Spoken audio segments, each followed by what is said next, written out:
in my opinion, though, Intel's it's sending around the what do you call it? The collection basket right now, and it's basically saying if you believe in American exceptionalism and the comeback of American manufacturing of semiconductors, you need to invest in Intel. And a lot of kind of bad takes out there. Well, Apple doesn't use Intel for any chips. That doesn't matter.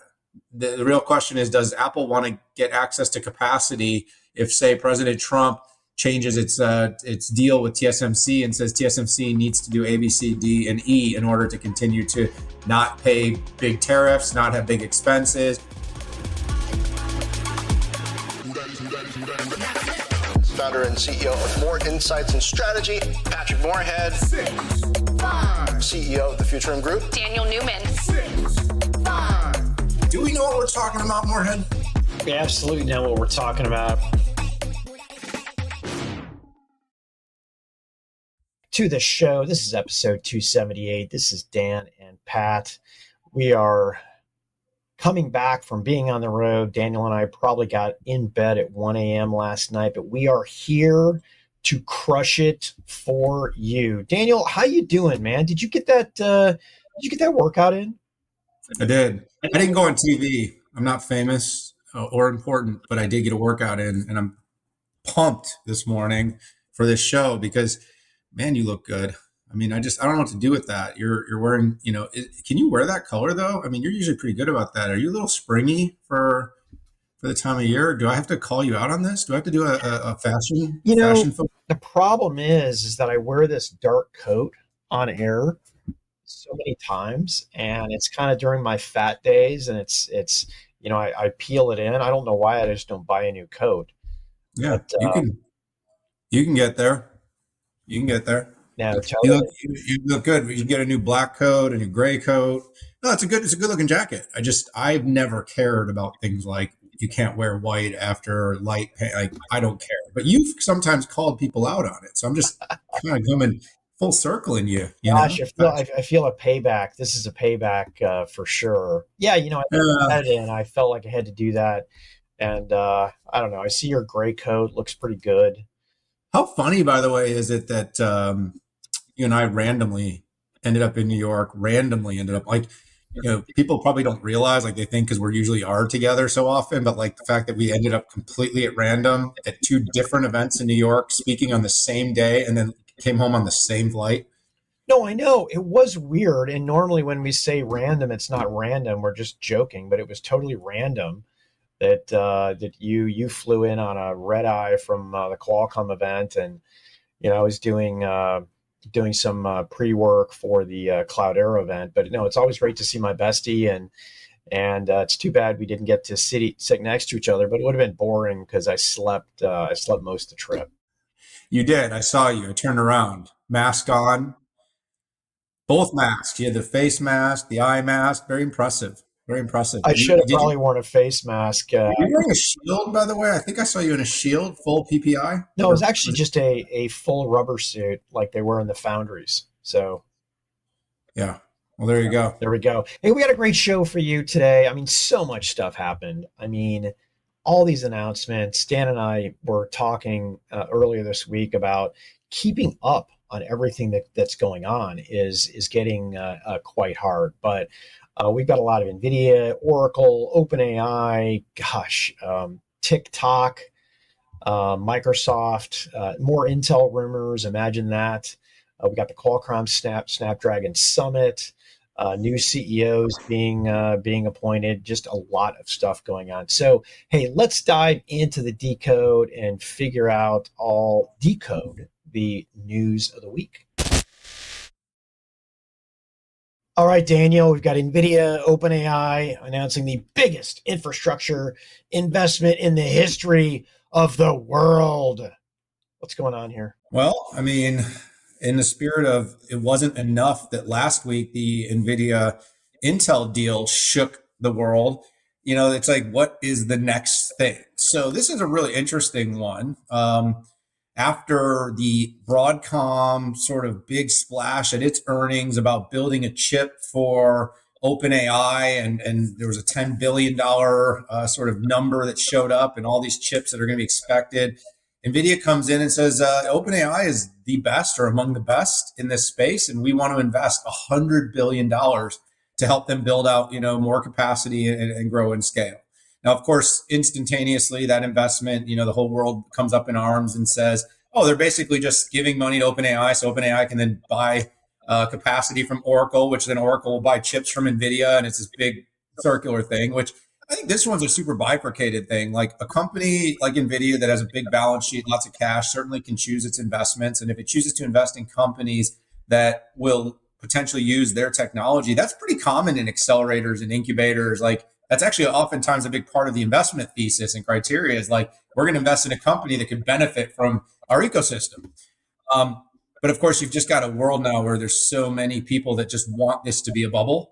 And so there's a lot of negativity. Now, a couple of things that are interesting here is like, one is this thing is not a like, here's $100 billion, just go. This is going to be done in phases. This is going to be done as the energy and as the compute gets built out and is scales. This is obviously not, and this was an NVIDIA comment. They wanted it to be clear. This is not a, hey, use this money to buy compute. Having said that, compute is the number one thing they're going to need to invest in to scale. So it's kind of like one of those like, no, you don't have to use it, but you probably will use it for that cause. But I think it's important that we demarcate that because like there's no strings. Technically speaking, there's nothing legally from a string standpoint that says that's how the money has to be spent. But OpenAI has definitely been one of the biggest winners. They've got the highest valuation. They are the most popular at this point, generative LLM platform with a ton of research innovation and a huge potential IPO or some sort of in its future. So, Pat, this is smart business right now. Jensen's peppering the market and buying into and investing in the companies that are basically building the rails for the AI future. Hard to blame him for it, but it's also hard to, in some ways, blame all the people that are skeptical because what you do have right now is the same handful of companies doing a lot of winning. And we're still waiting for all that consumption to really take place, starting to move down the stack into applications and into tools. Who's making money? That's what everyone's watching. And until that happens, I think there's going to be a lot of pressure that there's a bubble. I just think it's ingestion. Yeah, Daniel, I've gone so many different ways on this, and this is not just a classic venture investment because it's over years. So there are steps, there are milestones, so there are strings to it. And when you're a VC and you're putting in money, throwing into the pot, that's typically not what you can get. And then on the other side of your mouth, it's hands off because they're not getting a board seat, right? It's in NVIDIA's best interest to have OpenAI continue to look at alternatives like AMD, which I think they are still doing. I still think that they're going to do an XPU with Broadcom. I don't think it changes the calculus. In fact, NVIDIA would want them to do this. What it does do is lock in a certain amount of Blackwell GPUs for the company. How many, we don't know. It's probably a handshake deal or a verbal deal. At the same time, we got this Oracle, OpenAI, SoftBank, Stargate expanding it, and I think they reiterated the $500 billion 10 gigawatt by the end of 2025 schedule. They did talk about the number of on-site jobs, so they really needed to make this more real. I think particularly since Microsoft came out with its Wisconsin Fairwater, where they're showing cooling working, electricity, they're showing everything. And I love that we're getting into, we used to be in a chips arm race, and now we're in this data center race, right? You now have XAI and Microsoft.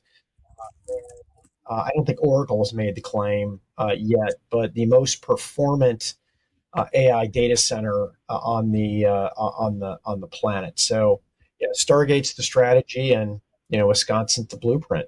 Yeah, I think that's a good point. I think there's a lot of people also that want to make this zero sum. That it'll be Nvidia and this is going to push out Broadcom or push out AMD. I still think it's kind of an all hands on deck thing. I think all these companies still want to build their own infrastructure, but I also think like that's 2 or 3 years in the future. And so the bottom line is, even if they get to a good infrastructure product, Pat, it's not like they're going to be able to just turn on their custom chip tomorrow and tear out Nvidia. I mean, I think the bottom line is we see like 3 to 4/5 of all the chips over the next 5 years being GPUs for AI. So it's like there's still going to be a both. Like I'm so tired of debating with people. Is it going to be one or the other? It's going to be both. Yeah, no, I agree. Hey, a lot of big Oracle news too. Gosh, Oracle's in the news as much as any of these folks, and we saw a some changes at the top. We got two new co-CEOs coming in, both who've been on the 6.5, Mike Sicilia and Clay Magouyrk. So you have, OCI meets industry leadership, and then Safra becomes the executive vice chair. So, it looks like an orderly transition. And, when you're talking about this much CapEx coming in, putting Clay into one of the driver's seats makes sense. And then Mike, as it relates to the entire software stack and all the industry that goes with it, I think it makes sense. I don't think that two in a box is a perpetual thing. 99% of the time, they come in and they pick one. It's funny. Companies like Huawei and Samsung have a rotating leader that come in. I don't know if they're going to be doing. They're probably not going to be doing that, but I think that's it's absolutely fascinating. And then, by the way, they get this day job too with TikTok to. Oracle is part of the contingent to babysit the new algorithm that they're going to have to create here, which, it's so funny. They said the valuation of US TikTok was $14 billion. You got to be kidding me. I mean, you probably understand the math more than I do. I don't understand that. But essentially, the president did do an executive order to not only push the final decision to mid-December, but authorized a spin out.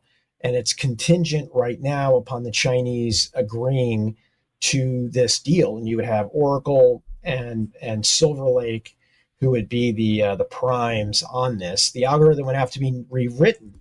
And it's so funny. People are thinking, oh, it's going to be so easy to rewrite the TikTok algorithm. My gosh, the TikTok algorithm is the highest level of value and the biggest differentiation that goes into that thing. So this is not a trivial thing to do. And then I'm wondering, who's going to do that, Daniel? Is it, are they going to start a new company? Are they going to hire everybody from Meta that Zuck hired in his hiring spree?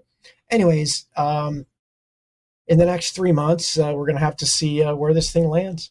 Yeah, I mean, my read on the CEO is very similar to yours. I have not seen historically the dual CEOs work particularly well. So it'll be interesting to kind of understand how they're going to split. I'm guessing it's kind of a bit of a cloud side and then a industry side would be my guess, but I don't know for sure. We've met both these folks. I think they've both been on our 6.5 pod at different times before they became obviously CEOs. But this one will play out. I do think it'll probably end up landing with one. I mean, what a tenure from Safra. She wasn't a super public CEO in terms of like regular. She made her appearances very rare, but the execution was great. And of course, the one thing about that company is Larry's always there. So he's going to live to be 150, folks. So he's a mover and a shaker. So Larry looks better at 80. Was he 81, 82? Than I did at 40. So good for him. He's well put together. I mean, the TikTok thing, I don't know. Anyone our age that's using TikTok should ask why. TikTok. I put my weekly video on there, so I'm kidding. I got to give you crap for it though, because it's because I did forget about that. But it is a creepy platform. I mean, anybody can message you. Anybody. I mean, and I look at some of the people following, and it's just half of them look like bots. But yeah, it is interesting. Hey, let's jump in the ever-present open model war and AI use case war. We now have Microsoft adding Anthropic to Copilot. What's going on here, Daniel? It's just model diversity. This is a pretty straightforward one to me. I mean, one is we saw how the straight all-in commitment to OpenAI, it looks like it might have a happier ending, but there was certainly a potential of a trail of tears that was shaping out there. And all the cloud providers have been doing this, moving towards a model diversity. In Azure AI, that's been something they've been doing for a while. But in Copilot, it's also like, hey, as you're building your enterprise solutions and you're trying to deploy Copilot in your applications, which this is where the AI is going to be consumed. This is where enterprises are going to get value from it. It's not always one size fits all with models. And Anthropic has some tremendously good models, and they're very respected, reputed, and competitive. And for some companies, certain outputs, maybe it's related to tables and creation of numerical content, where Anthropic seems to do very well, versus like ChatGPT, which does very well with contextual text and semantic. And so you might want to pick that. You might want to give your vibe coders and developers the opportunity to play and flex across these different models. And adding Anthropic was just a signal that, hey, yes, we're committed to Copilot with OpenAI, but we are also committed to giving optionality to our customers. Yeah, I mean, spot on, Daniel. Competition is good, and while IBM was the first company to really lean into open models, and then AWS, Microsoft has embraced it as well. And I think they always did embrace it, but when you're leaning into OpenAI and OpenAI is crushing it, right? You have to give precedence to that. Plus, Microsoft owns a certain percentage of the is it the nonprofit or the profit, Daniel? There, so it's a pretty darn good investment if you truly believe they can get to $125 billion of revenue in 2029. So yeah, Anthropic is going into Microsoft 365 Copilot. And it's going into Copilot Studio, where you can make your own agents and products. And my gosh, my son Pico just absolutely loves Claude Code.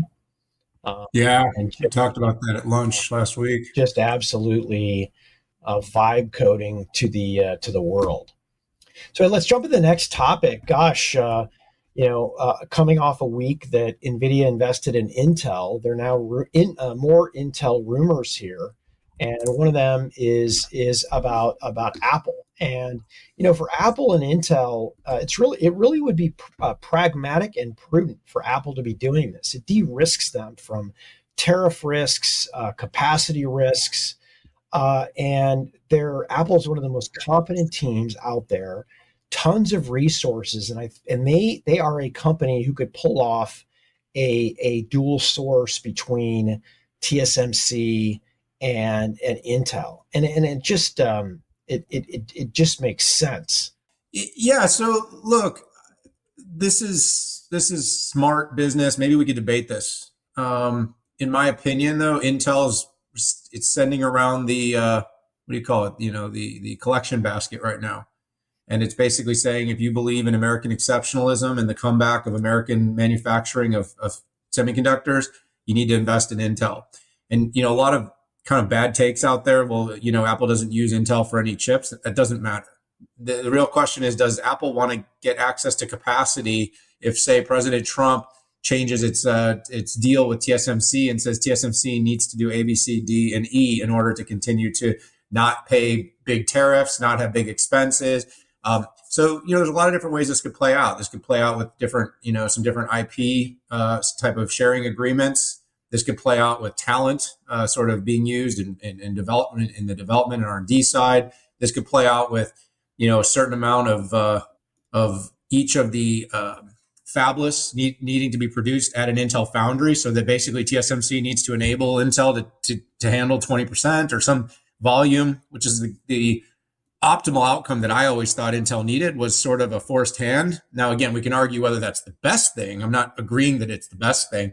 I'm just saying that a forced hand could create the urgency for the IP sharing required for Intel process and TSM process to be compatible, to be successful. So that's what I think is ultimately happening. I think there's a bit of a, of a process of going around and raising money from everybody that could benefit. And I think you and I both said this in different variations after the Nvidia investment. That's like, look for the rest. I think I tweeted after, and a lot of people thought I was crazy. I mean, right after the Nvidia one, I said, watch Apple will come. There's going to be an Apple investment next. So I didn't necessarily predict that it would be solicited by Intel. I thought Apple might just run and do it because they want to get the political capital and maybe a little forgiveness for its slow movement out of China or anything else it wants to do by agreeing to maybe put some money into this Intel investment.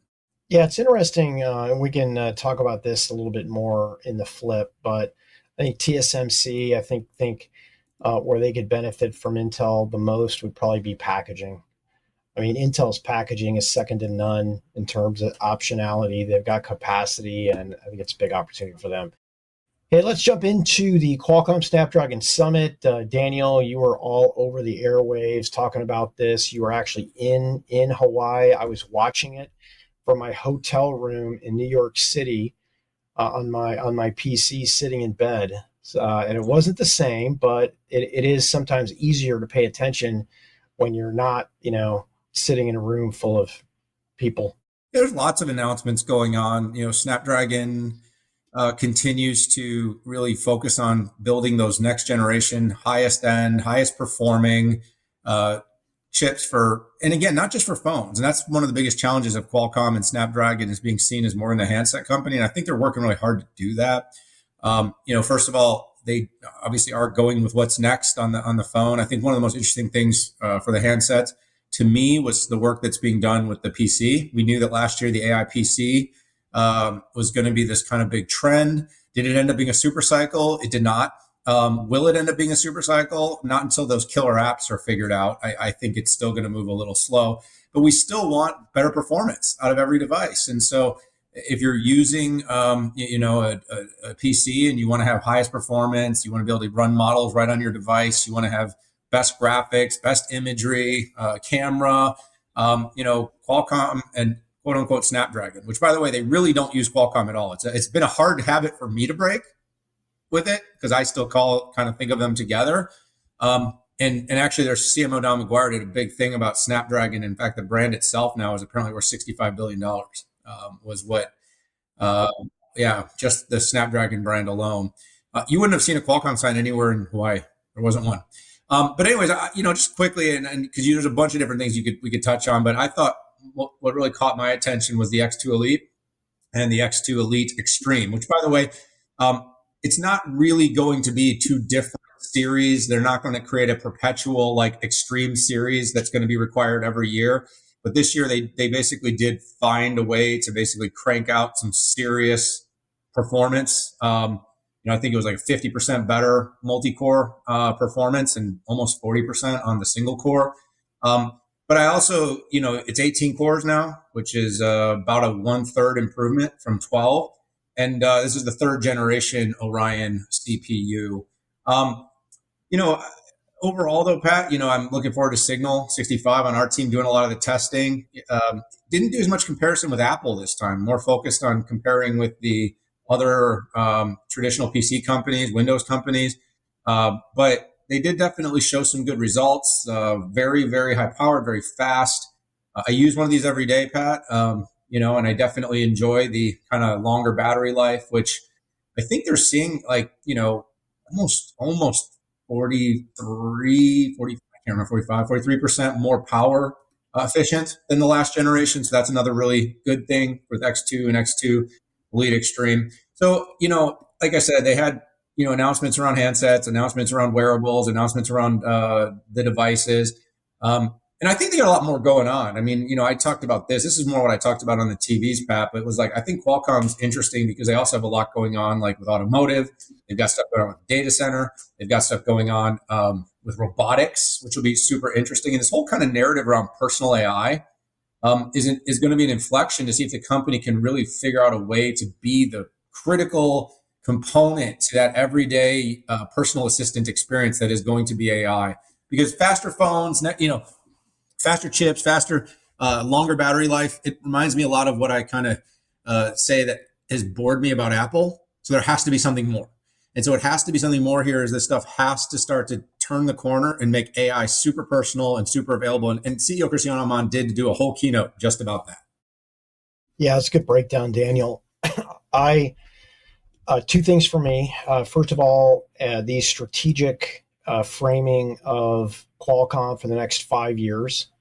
And Cristiano went through 6 things. AI is the new UI, smartphone centric to agent centric, the required changes in computing architectures, models becoming hybrid, edge data being relevant for personalization, and then the future of perceptive networks.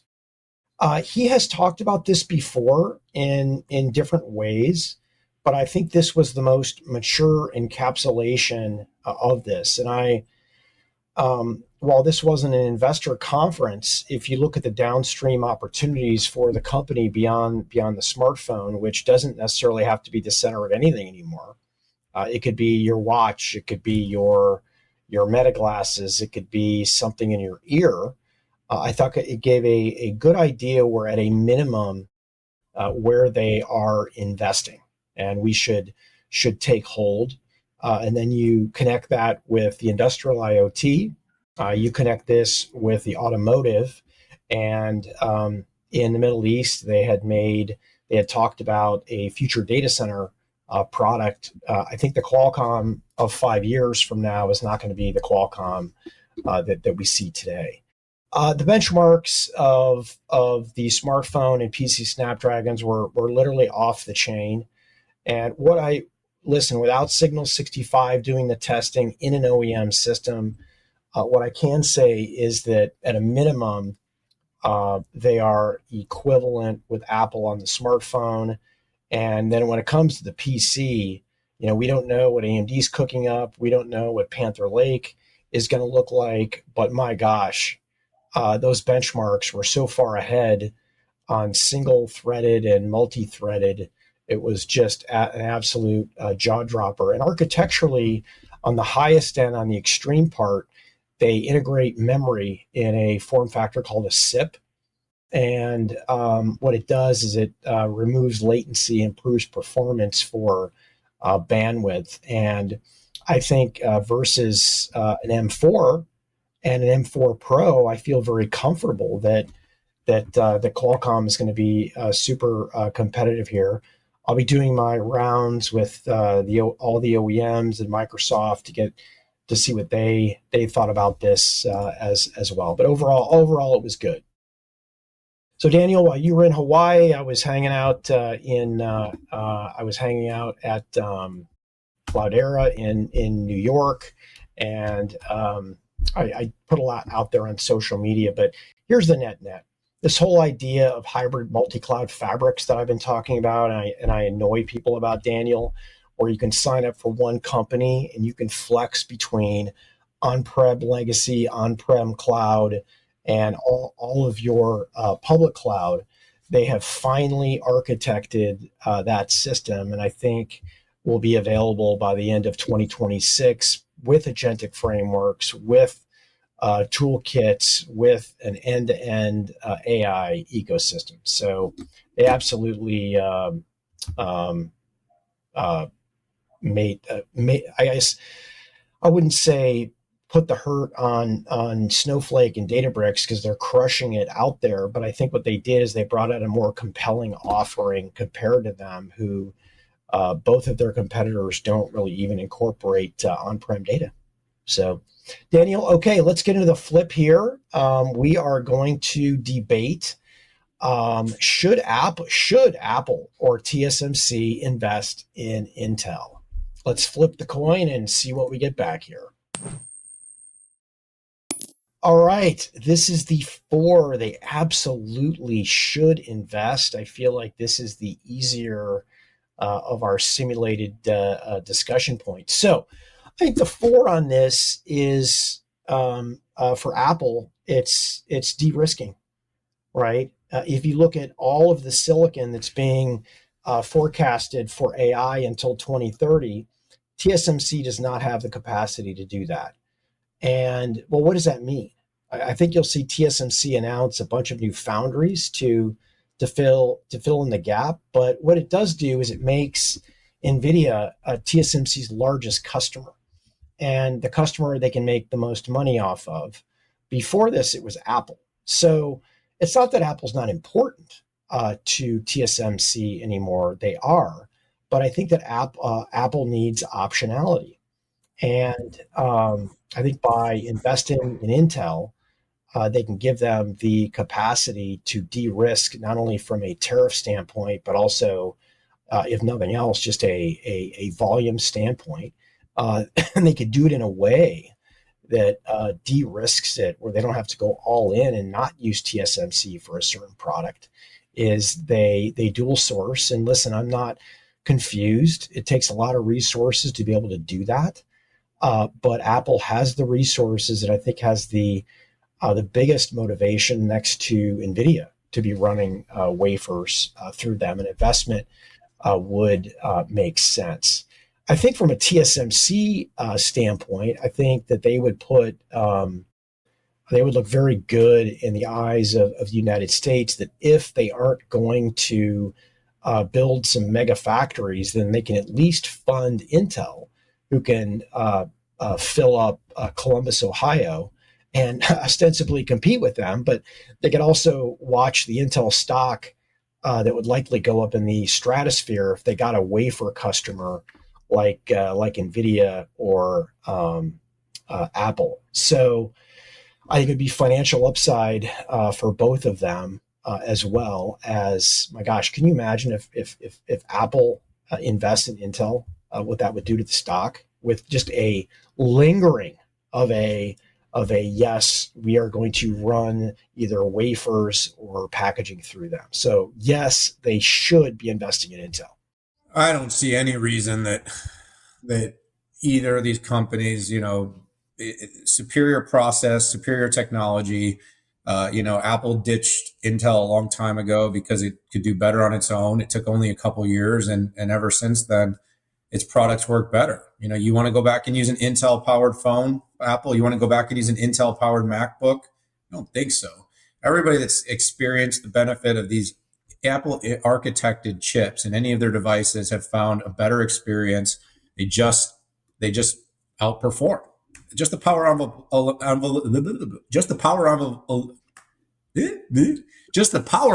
alone is enough. But everything else, smoother graphics, everything that you run on that device is better without Intel. So I bring Intel back into the fold. It's like when you finally got out of that terrible relationship with that person that was mistreating you, why are you going to run back to them? Don't be Stockholm Syndrome. For Apple to go back, it would be like Stockholm Syndrome to run back to Intel. What, are they going to beg for a little capacity in an imaginary foundry that has no wafer customers? Ooh, we need you so badly. What is it, just because Nvidia did something?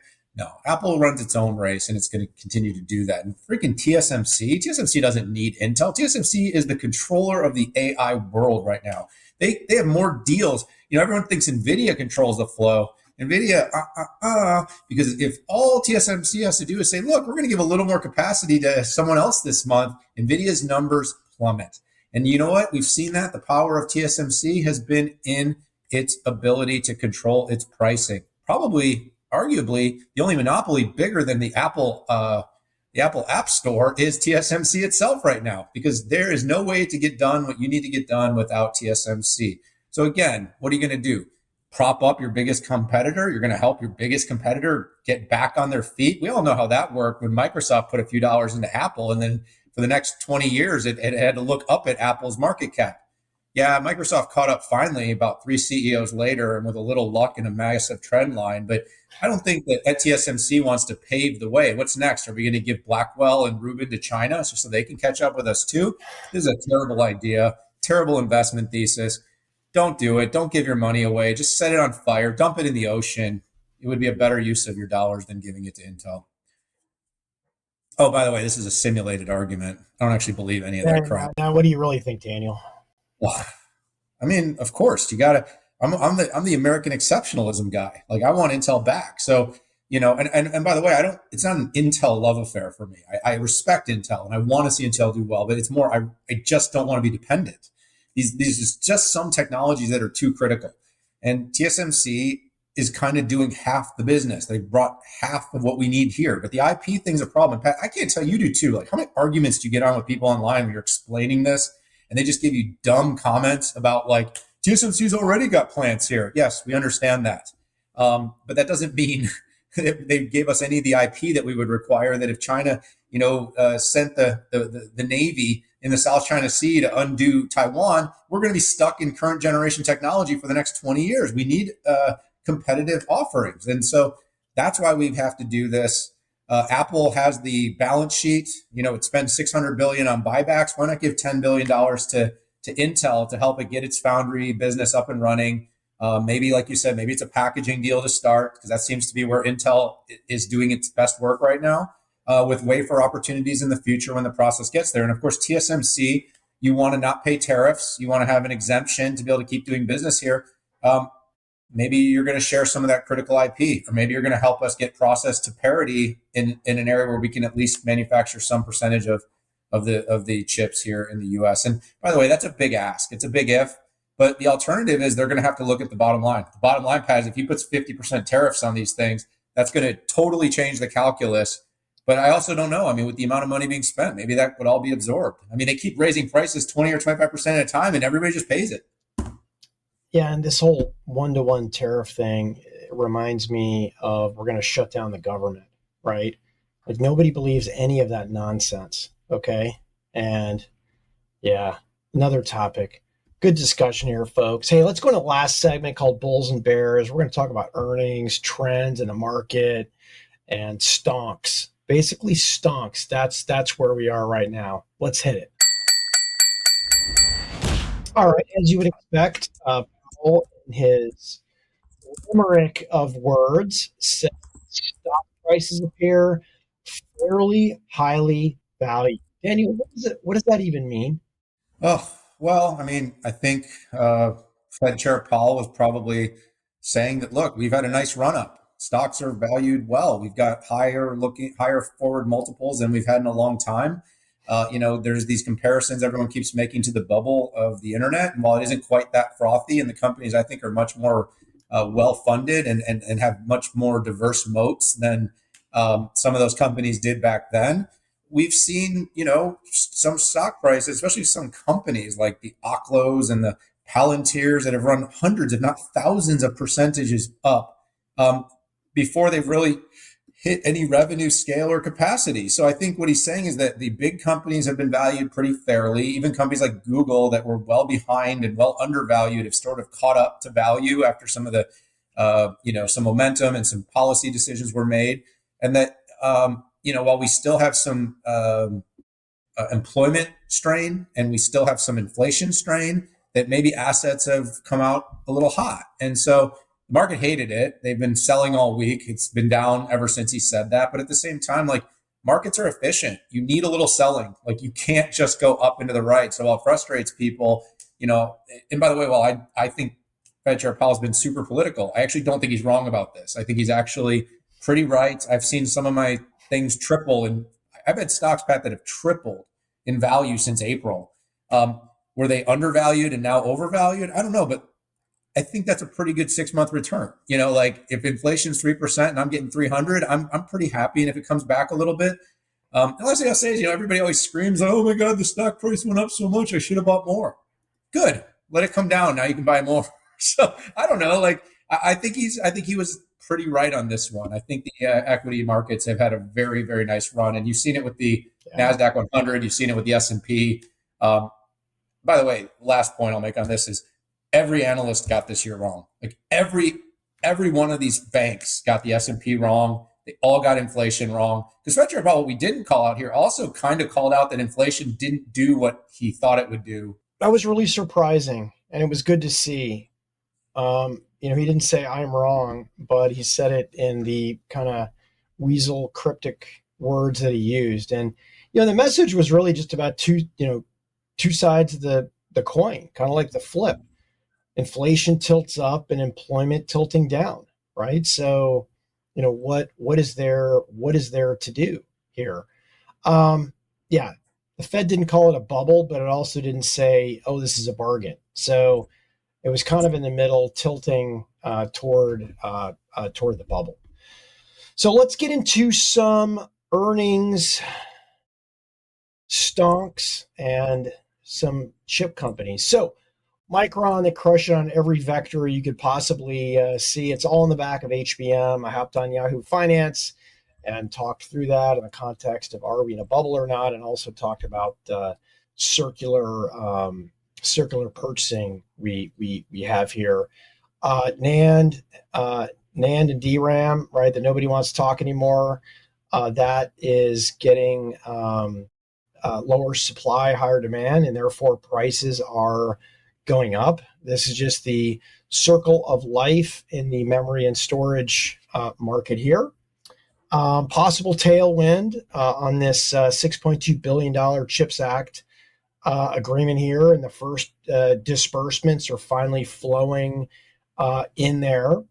The U.S. government didn't make an equity investment in Micron like they did in Intel, but they still have cash coming in. There was some, I would say, some technical jargon, technical discussions on X on, hey, this HBM4 base die, they tried to do it themselves. They failed. They had announced they were moving it over to TSMC. One way to look at that is that, hey, it's great. Higher probability of execution. I think the negative, the bear case is that hit on profits. Hynix is doing the same thing. I don't know if it matters, but it's just amazing to me that we are spending this much time on companies that people didn't even care about years ago. It's just amazing. The depth of the conversations, your Ray Wang probably did like 27 posts dissecting the HBM technology. It's pretty amazing. Yeah, I mean, look, I've been kind of screaming and yelling that I think Micron's one of these lagging beneficiaries of AI. People are going to have to. There will always see. This is one of the weird things, Pat. There will always be something that'll look more boom and bust, even with AI. It's not going to ever just completely smooth, right?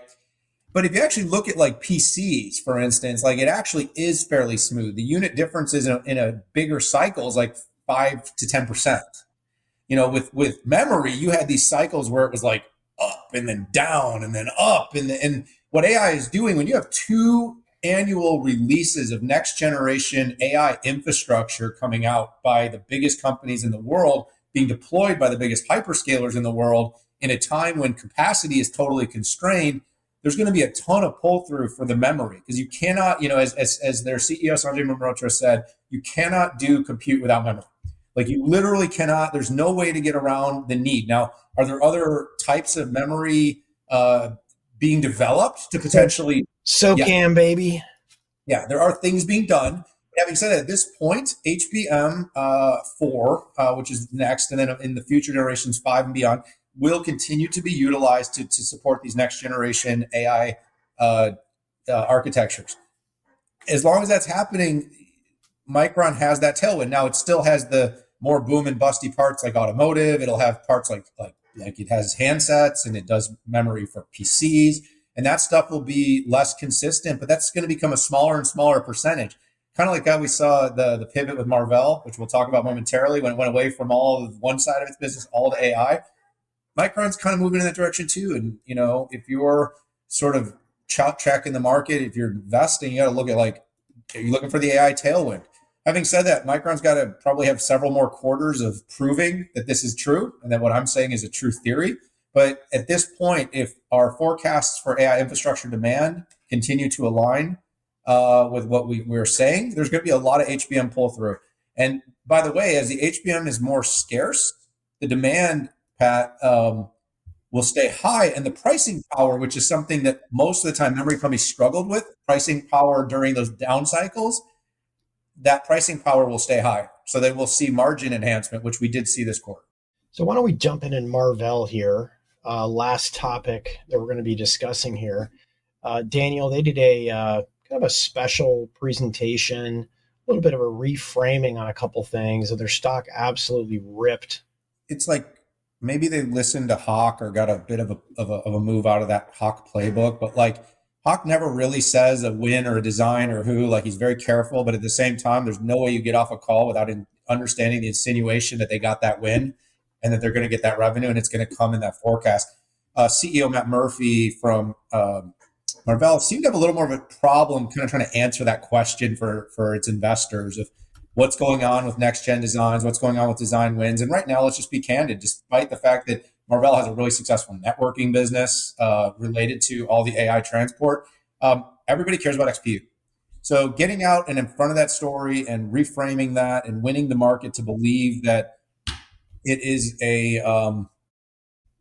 a strong player that's able to confirm and win designs and keep customers. And the other thing, like trying to kind of confirm, is that this idea of everything being sole source. I mean, even Google, if you know, like their latest TPU, there's a MediaTek TPU and there's a Broadcom TPU.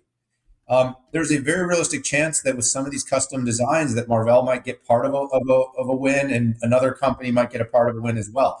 But I think just setting the tone that A, they can't really fully disclose things. B, they believe and they're confident in their future and the wins that they have. They're forecasting to it. I think just resettling that did a lot for the market.